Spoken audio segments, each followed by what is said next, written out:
कौन सा है? 106 106 पार्ट बी। बिस्मिल्लाह, पोस्टिंग कर दें जी।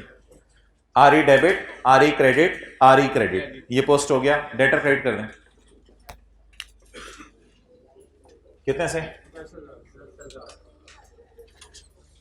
ये ना सोचिएगा ओपनिंग डेटर में मसला है, तो ओपनिंग की क्लोजिंग में भी पड़े होंगे। बस 10,000 से डेटर क्रेडिट। इन्वेंट्री क्या कर दूं? डेबिट। किस में जाके? कॉस्ट ऑफ सेल में। Working number 5, cost of cell.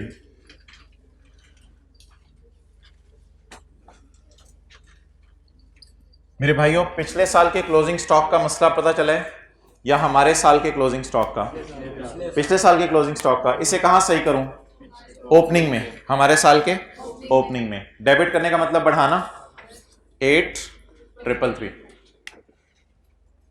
Opening stock सवाल में भी कोई दिया होगा।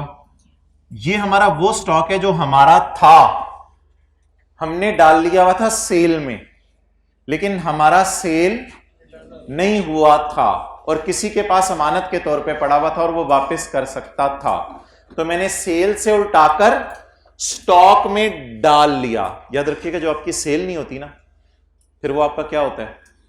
स्टॉक होता है। इधर देखें, जो आपकी सेल नहीं रही अब, वो क्या बन गया? आपका स्टॉक बन गया। तो इसको मैंने स्टॉक अपने क्लोजिंग में क्यों नहीं डाला? क्योंकि ये पिछले साल के क्लोजिंग में मसला है। और डीटीएल अकाउंट में डेबिट मार दें आज। कितना? 583। प्रायर ईयर की एडजस्टमेंट है, प्रीवियस ईयर की कोई एडजस्टमेंट है। कितना? यार एसेट लाइबिलिटी तो हमारे साल ही छेड़ने पड़ेंगे ना। एसेट लाइबिलिटी तो एज ऑन टाइप चीज होते हैं, वो छेड़े जा सकते हैं। क्या चीज नहीं छेड़ी जा सकती पिछले साल की? सेल्स और खर्चे। सेल्स और खर्चे पिछले साल की नहीं छेड़े जा सकते। एसेट लाइबिलिटीज तो पिछले साल की भी एज ऑन टाइप ही चल रही होती हैं।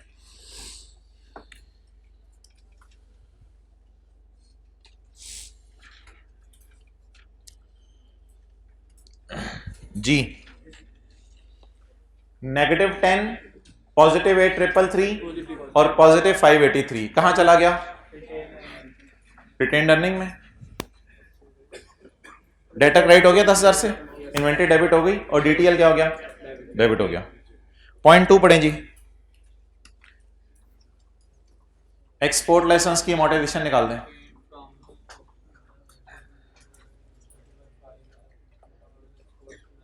यार आपको मैं बताऊं, एक बाबा जी 70 साल की उम्र में मरे हैं और 2070 में फोत हुए हैं, तो पैदा कब हुए थे?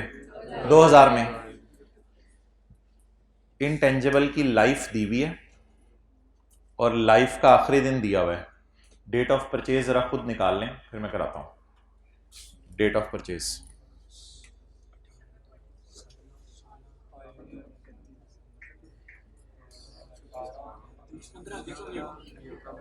यकम जनवरी नहीं यार, जनवरी कैसे निकालेंगे? अजीब लोग हैं। यकम जनवरी कहां से आ गया? सॉरी, यकम जनवरी है। सॉरी सॉरी सॉरी, सही कह रहे हैं। The export licence has been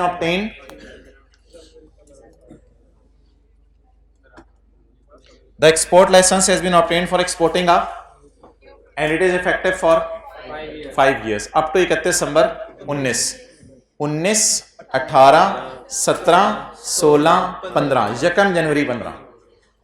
सीधा भी चल के देख लें, 15, 16, 17, 18, 19। डेट ऑफ परचेज लिख लें। यकम जनवरी 15। ये काली पट्टी के नीचे मैं बताता हूं क्या है। Date of purchase, cost 6,000। Date of purchase यकम जनवरी 15। तो हमारे साल कितने महीने यूज हुआ? 6 महीने। अच्छा मुझे ये बताएं, अगर मैं इसको डिवाइड करूंगा 5 से, तो 1 साल की अमोर्टाइजेशन आएगी या 6 महीने की? 1 साल की। असल में मैंने 15 में 6 महीने डेप्रिशिएट करने, फिर 16, 17, 18, 19 में पूरा डेप्रिशिएट करूंगा, फिर कहीं वो जो आगे आखिरी साल जाके शायद 6 महीने डेप्रिशिएट कर रहा हूँ। ठीक है, तो फिलहाल मुझे बता दें कितने महीने से डेप्रिशिएट करना है? 6 महीने डेप्रिशिएट करना है। तो what is date of purchase? यकम जनवरी 15। What is the year end? 30/15। What is the month used? अगर 6000 को 5 से डिवाइड करूं तो कितने साल की डेप्रिसिएशन? मुझे कितनों की चाहिए? 6 महीनों। एक्सपोर्ट करना चीजें किसका डिसीजन होगा? प्रोडक्शन डिपार्टमेंट का या सेल्स डिपार्टमेंट का? एक्सेलेंट। एक्सपोर्ट करना चीजें सेलिंग वालों का डिसीजन होगा। तो मेरे ख्याल से सेलिंग एक्सपेंसेस में इसकी अमोर्टाइजेशन जानी चाहिए। इंपोर्ट करना रॉ मटेरियल तो प्रोडक्शन वालों का डिसीजन होगा, लेकिन फिनिश गुड एक्सपोर्ट होती हैं शोरूम से, तो वो डिसीजन सेलिंग वालों का होगा। Working number 6, selling expenses. जी, अमोर्टाइजेशन 6000 डिवाइडेड बाय 5 इंटू 6/12, 600। इसकी double entry, amortisation expense debit और अकमुलेटेड अमोर्टाइजेशन क्रेडिट। बाकी इसकी कॉस्ट 6000 रुपये मेरे ख्याल से, वो मैं एंड पे उठा लूंगा ट्रायल से। अब इसकी डबल एंट्री कर देते हैं, अमोर्टाइजेशन एक्सपेंस डेबिट और इनटेंजिबल क्रेडिट। इसकी कॉस्ट ट्रायल के मुंह से उठा लेंगे, वो एक ही दफा उठानी है। यार ये तो कह रहे हैं एक्सपोर्ट्स अगले साल से शुरू हुई हैं, तो फिर हमने इस साल क्यों अमोर्टाइज किया? एक्सपोर्ट्स तो अगले साल से शुरू हुई हैं। एक कॉन्सेप्ट हमने पढ़ा हुआ है कि इनटेंजिबल्स हो या टेंजिबल्स हो, उनको अमोर्टाइज कब से किया जाता है? जब यूज हो फिजिकली या जब अवेलेबल फॉर यूज हो। तो इसलिए इस लाइन को इग्नोर करना था। तो अवेलेबल फॉर यूज तो यकम जनवरी 15 को ही हो गया था ना। क्लोजिंग स्टॉक कितने? 30। भाईजान अदर इंफॉर्मेशन वाला जो है ना, डबल एंट्री होगी 30,000। कॉस्ट ऑफ सेल में माइनस हो जाएगा और बैलेंस शीट में कहां नजर आएगा? इन्वेंट्रीज में 30,000।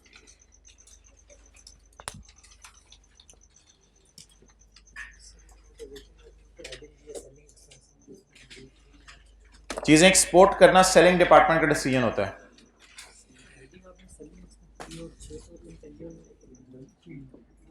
Double entry, amortisation expense debit, accumulated amortization credit.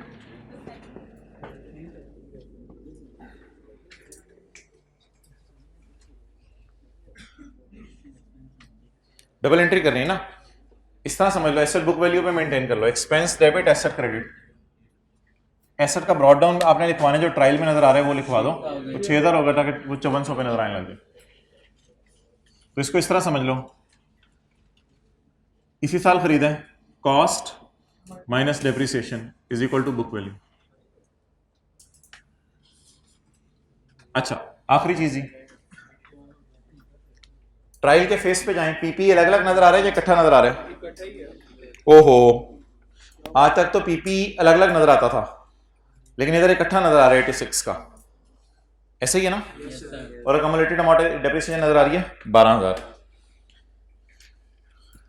Point 4, details of PP are as follows. Land 20, building 36 और प्लांट 30। जरा देखें 20 से मत 36 से मत 30, 86। ये 86 जाके देखें, आपको ट्रायल में भी नजर आ रहा है। तो ट्रायल के मुंह पर उसने पीपी का ब्रेकअप नहीं दिया, कोई मसला नहीं, कोई मसला नहीं, बस इधर दे दिया तो डेप्रिसिएशन निकालनी है ना। अच्छा जी, fully depreciated amounts included in cost, क्या करें? मेरे ख्याल से नहीं, एसेट अकाउंट से माइनस नहीं करना आपने। फुली डेप्रिशिएटेड एसेट किताबों में पड़े रहते हैं, उनकी कॉस्ट भी किताबों में पड़ी रहती है। चलें, आवाज आ रही है भाई? आवाज जा रही? हाँ ठीक है। फुली डेप्रिशिएटेड एसेट्स किताबों में पड़े रहते हैं, सिर्फ उनकी डेप्रिसिएशन रिकॉर्ड होना बंद हो जाती है। तो फुली डेप्रिशिएटेड एसेट्स की कॉस्ट को और उनकी अकमुलेटेड डेप्रिसिएशन को एसेट और अकमुलेटेड अकाउंट से बाहर नहीं निकालना होता, बल्कि डेप्रिसिएशन निकालते हुए हेडिंग दे देते हैं on opening excluding fully depreciated, बस डेप्रिसिएशन निकालना बंद कर देते हैं, कॉस्ट अकोमोडेशन नजर आती रहती है ताकि यूजर को पता चलता रहे ये चीज पड़ी है हमारे पास, अभी हमने डिस्पोज नहीं की। तो तीनों की डेप्रिसिएशन की फिगर आप निकाल लें, डिप्रेशन की फिगर आप निकाल लें, फिर स्क्रीन ऑन हो रही है, तीनों की डिप्रेशन की फिगर निकाल लें, रेट दिए हुए हैं।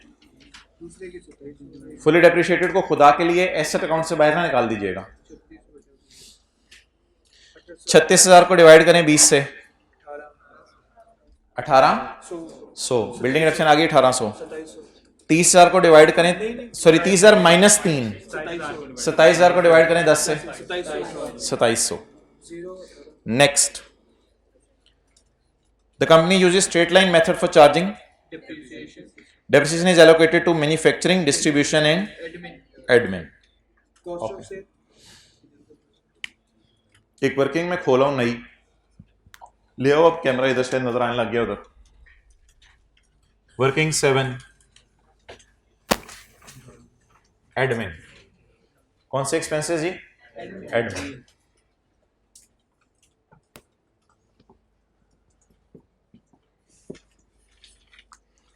मुझे ये मत बताएं कि ये 86 नज़र आ रहा है, इसको कहीं लेके जाऊं, कि जब ट्रायल का फेस मैं उठाऊंगा ना तो 86 को इंशाल्लाह मैं ले जाऊंगा जहां भी लेके जाना होगा। सिर्फ इनकी डेप्रिसिएशन की डबल एंट्रीज करवा दें जैसे आपने एक्सपोर्ट लाइसेंस की करवाई है। यार मुझे ना तीनों की डेप्रिसिएशन, दोनों की डेप्रिसिएशन कॉस्ट ऑफ सेल में ज़रा निकाल लेने दें, डेप्रिसिएशन ज़रा मुझे कॉस्ट ऑफ सेल में निकाल लेने दें, उसके बाद ना और कुछ आपने करवाना है वो मुझे करवा दीजिएगा, ज़रा मेरी तसल्ली के लिए मुझे इसका निकलवा लेने दें। अच्छा, वर्किंग नंबर 8 भी खोल लेते हैं, डेट इज़ पीपी। इधर कॉस्ट आ जाएगी, इधर अकोमोडेशन आ जाएगी। और मोहतरम आपके लिए Rizwan, brought down plus depreciation is equal to carry down. Brought down depreciation plus depreciation for the year is equal to carry down. Brought down में ट्रायल से ले लूंगा, अभी मुझे ना बताएं कितनी है। कॉस्ट में ट्रायल से ले लूंगा, अभी ना बताएं कितनी है। डेप्रिसिएशन सिर्फ मुझे निकलवा दें, डेप्रिसिएशन निकलवा दें। फिलहाल दोनों की डेप्रिसिएशन कॉस्ट ऑफ सेल में निकलवा दें, फिलहाल दोनों की निकलवा दें कॉस्ट ऑफ सेल में। बिल्डिंग की डेप्रिसिएशन 36,000 डिवाइड बाय, मेरे ख्याल से इसको थोड़ा सा अंदर करके लिख लें, शायद किसी वजह से इसको अंदर करके लिख लें जरा। और किसकी डेप्रिसिएशन है? प्लांट की डेप्रिसिएशन 27,000, यार वो इतनी जगह नहीं है मेरे पास। 27,000 डिवाइड बाय 10 कितना? 2700। मुझे डबल एंट्री करवा लेने दें, उसके बाद जो आप चाह रहे हैं वो भी मैं कर दूंगा। डेप्रिसिएशन फिलहाल मैंने कॉस्ट ऑफ सेल में डाल दी है सारी, सबर। Depreciation in cost of sale debit and accumulated depreciation credit. Depreciation in cost of sale debit and accumulated depreciation credit. अब वो जो कोई परसेंटेज लगवानी है वो लगवा दें। डबल एंट्री पूरी हो गई। अब 1800 को तोड़ दें, इधर वाले को या अकोमोडेशन वाले को तोड़ना है? सिर्फ इधर वाले को तोड़ना है। इंटू 75% और इंटू 75%, 1350, 20-25। थोड़ी सी इधर भी डाल दें डेप्रिसिएशन, डेप्रिसिएशन बिल्डिंग की 1800 जरा 15%, थोड़ी सी इधर भी डाल दें डेप्रिसिएशन बिल्डिंग की, डेप्रिसिएशन बिल्डिंग की 1800 इंटू 180, इधर डल गई। तो यार प्लांट की भी डेप्रिसिएशन इधर उधर डलवा रहे हैं, तो उससे प्लांट के साथ कोई जनरेटर वगैरह या और चीजें हों। अब मैं क्या करूं? प्लांट की डेप्रिसिएशन को भी डलवा रहे हैं। प्लांट की डेप्रिसिएशन 2700 या 27,000? नहीं 2700 हमने निकाल लिया हुआ ऑलरेडी। 2700 का 75 इधर डाल दें, 2700 का 15 और डेप्रिसिएशन प्लांट 2700 का 270।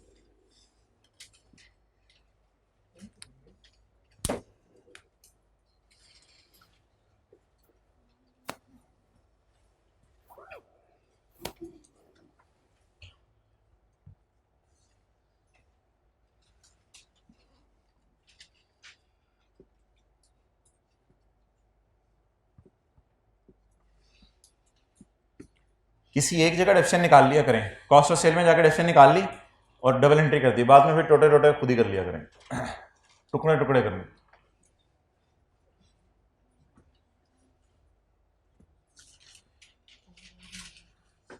ना ना ना ना, उनको लालच से ना देखें। देखें सर उमैर भी जा रहे हैं, वो स्टूडेंट्स भी जा रहे हैं, देखें देखें देखें देखें देखें वो देखें सर उमैर भी जा रहे हैं, स्टूडेंट भी जा रहे हैं, उनको मत देखें, हम भी इंशाल्लाह जाने वाले हैं, सबने जाना एक दिन, जल्दी करें। वो ब्लू शर्ट वाला भी जा रहा है, वो उठ गया, बैग उठा लिया, वो भी जा रहा है। अल्लाह, वो एक सफ़ा छोड़ गया उधर ही, कैसे क्या सफ़ा की कदर हो रही है। और बबलू लोन आखिरी जिसमें तेरे से करानी है मैंने, लोन वाली पढ़ ले, सोल्यूशन खोल रहा है वो। चलें जी आगे, इधर आ जाओ यार। वैसे पढ़ ले, हो सकता है उसने डेफिशिएंट प्लांट का लफ्ज़ लिखा ना हो तो प्लांट की 100% तो डालनी है।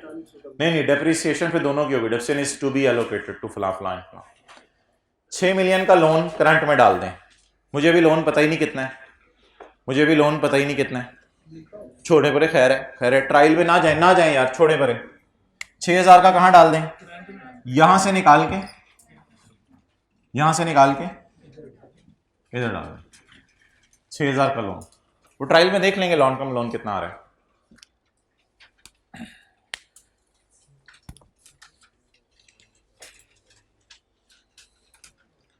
अब ना कोई जरा तगड़े तगड़े बंदे चाहिए जो ट्रायल से फिक्रें उठाएं और उठा के जल्दी जल्दी पोस्ट करा के टोटल करवा दें।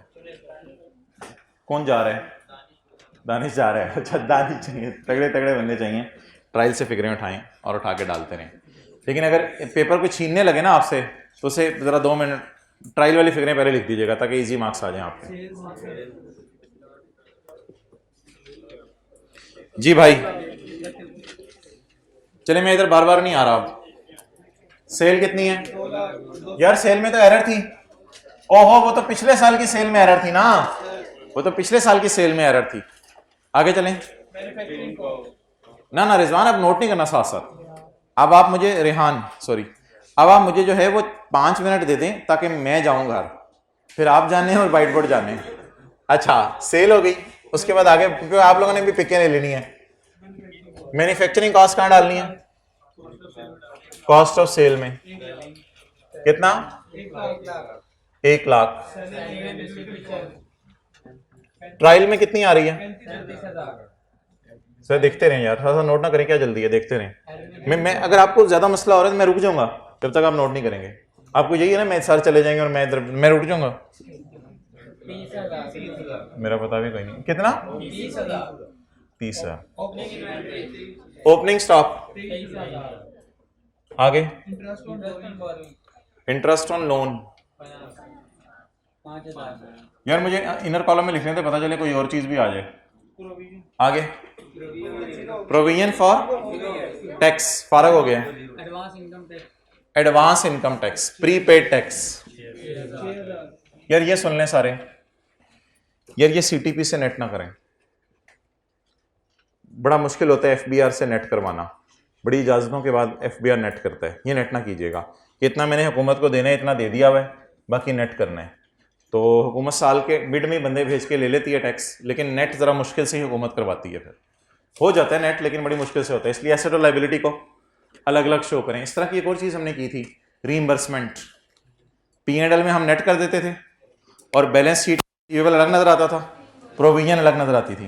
तो हुकूमत को जो देना है वो अलग शो करें, 998। और याद रखें ये वही 6,000 इसमें से नेट करने की इजाज़त देगा हमें एफबीआर, लेकिन थोड़ी सी फॉर्मेलिटीज़ पूरी करके। तो 998 मैंने एफबीआर को देना है और 6,000 एफबीआर से वापस लेना है। आगे चलें। पीपी 86,000 अकोमोडेशन का फिर ब्रॉड डाउन होगा ना, क्योंकि अदर इंफॉर्मेशन 12,000 टोटल करा रहे हैं। टोटल्स यार अभी तो मैं ट्रायल की फिगर्स उठा रहा था, टोटल्स ना करवाओ मुझे, टोटल्स ना करवाओ। इंटेंजिबल कितना? 6,000। Trade receivables 37,800। आगे 40 और 14,000। पेबल्स 12,000 और 5,000 और लॉन्ग टर्म बोरिंग 3,155 और डेफर्ड टैक्स डेफर्ड टैक्स। अब बता दें, अगर नीचे डेफर्ड टैक्स निकालने का डाटा दिया हुआ था उसने, तो फिर ट्रायल में क्लोजिंग पड़ा होगा या ओपनिंग पड़ा होगा? ओपनिंग पड़ा होगा। ब्रॉड डाउन बोले, 5,000 लाइबिलिटी साइड पे नजर आ रहा है 5,000, ठीक है। और आखिरी चीज कितना? 60,000, जगह ही नहीं छोड़ी। और कुछ वो जो मैंने उठा लिए हैं 20, 32 माइनस 12 20, और इन्वेस्टमेंट का कैरी डाउन निकाल लें, वो ना भूल जाएं। कैरी डाउन कितना है? 100 उठा लूं या 125 उठा लूं? 125 तो मैंने उठा लिया है ना, अब 100 उठाना है। इन्वेस्टमेंट्स नॉन करंट में शो कर दें, P&L वाली होती तो करंट में शो कर देते हैं, नॉन करंट में शो कर दें। लॉन्ग टर्म के लिए लिए ना, OCI वाली शायद हो, OCI वाली है। सवाल कह रहे हैं कितना? 100 नहीं, हाँ 100, 125 तो ट्रायल में अवेलेबल है, वो मैंने ले गया और कैरी डाउन 100 आ गया। टोटल्स करें ना यार, पहले ये लिखवाओ, 23,000 जमा 8 31,333 104 104,708 36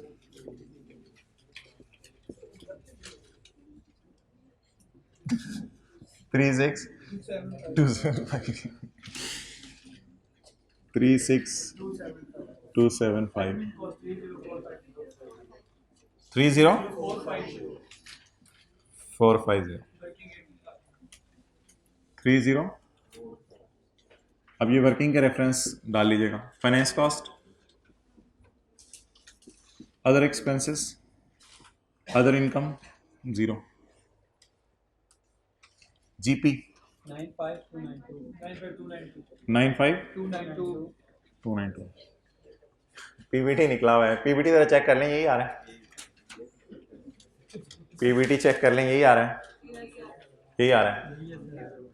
ओके, असल में होना ये था पेपर में, फिर पीबीटी जब ये निकलना था तो पीबीटी निकल के मेरा करंट टैक्स निकलना था और डेफर्ड टैक्स की फिगर निकल जाती। हाँ वैसे तो इसको नेट कर दो बेहतर है, लेकिन अब पैट बता दो, छोड़ो पर पैट बता दो 03।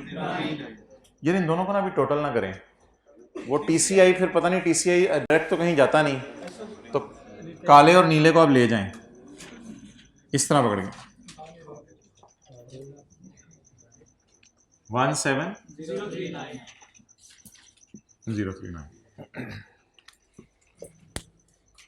अच्छा अब बताएं मुझे, अब मैं स्टेटमेंट ऑफ चेंज इक्विटी पहले बनाऊं या बैलेंस शीट पहले बनाऊं? असल में ना statement of change in equity के जो कैरी डाउन्स हैं वो बैलेंस शीट में जाने हैं, क्योंकि statement of changes in equity एक दरिया है जो समंदर में क्लोज होना है। 60,000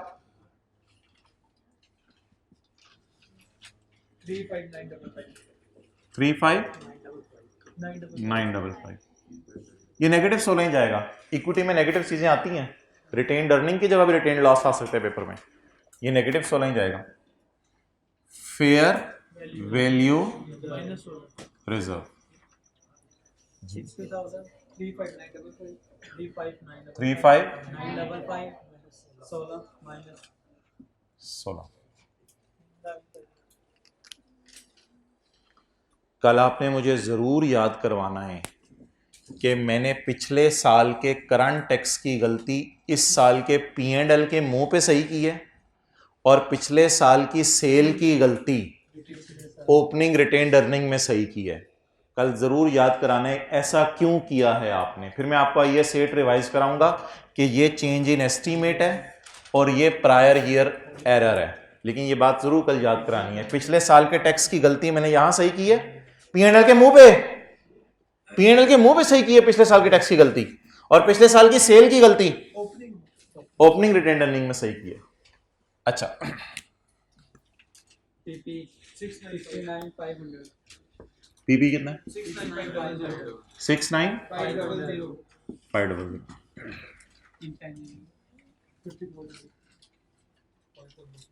इंटेंजिबल्स टोटल रहने दो, अभी छोड़ो। डेटर 27। DTL सब DTL, हाँ जी, कैरी डाउन 2938।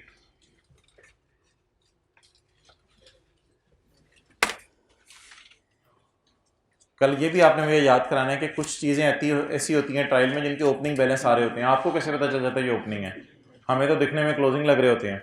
ये भी आपने मुझे याद कराना है। अच्छा, DTL 25525 ग्रैंड टोटल मार दें, छोड़ो ग्रैंड टोटल 157।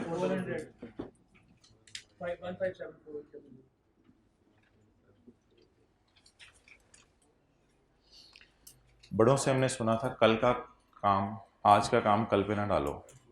कल किसने देखा और कल आपने मुझे कहाँ याद कराना है? आप तो खुद आ जाएं, बड़ी बात है। कुछ बच्चे हैं जो छुट्टी करते हैं, उनसे कह रहा हूँ। अच्छा यार सुन लें, मुझे कैसे पता चलता है ट्रायल में ओपनिंग बैलेंस आ रहे हैं? मुझे कैसे पता चलता है ट्रायल में ओपनिंग बैलेंस आ रहे हैं? ये सुन लें, कल का काम कल किसने देखा? पता नहीं, ज़िंदगी में जाने से पहले ये पता तो चल जाए हमें कि अच्छा यार इधर देखें, बस इधर देखो, इधर देख लो एक दफ़ा। ये जो डेफर्ड टैक्स में एक मसला आया था कि ओपनिंग बैलेंस है या क्लोजिंग है, तो क्या नीचे टैक्स रेट वगैरह दिए हुए हैं? भाई तो उधर देख रहा, मेरी तरफ देख तू। डेफर्ड टैक्स लाइबिलिटी का बैलेंस ओपनिंग है या क्लोजिंग है, मुझे कैसे पता चला? क्या टैक्स रेट वगैरह दिए हुए हैं? तो इसका मतलब है डेटा दे रहा है वो टैक्स निकालने का, तो फिर ये कौन सा बैलेंस होगा? ओपनिंग। अगला सवाल मेरा, वो क्या सवाल के अंदर जो है वो क्या, हाँ, अकमुलेटेड डेप्रिसिएशन का भी मैंने ओपनिंग बैलेंस लिया 12,000। क्यों? मैंने इसको बीडी में लिखा है 12,000। क्या अदर इंफॉर्मेशन में डेप्रिसिएशन के रेट वगैरह दे रहे हैं? तो फिर किस लिए डेप्रिसिएशन निकालने के लिए दे रहे हैं? तो इसके मतलब है अकमुलेशन का भी कौन सा बैलेंस होगा? ओपनिंग बैलेंस होगा। तो इसी तरह सवाल जहन में सोचते रहिएगा, इंशाल्लाह पूछते रहिएगा, उनको एड्रेस करते रहेंगे। तस्वीर खींच लें और कैमरा इधर रखो। ट्रायल में तो फिर तो वो निकल चुके होंगे, अनलेस के वो कहते गलत निकले हैं। जी मैं आ रहा हूँ। जी जी बिल्कुल बिल्कुल, पूछें पूछें। दोनों साइडें कवर हो रही हैं? नहीं है, थोड़ा सा उधर भी करो ना, थोड़ा सा जूम करके।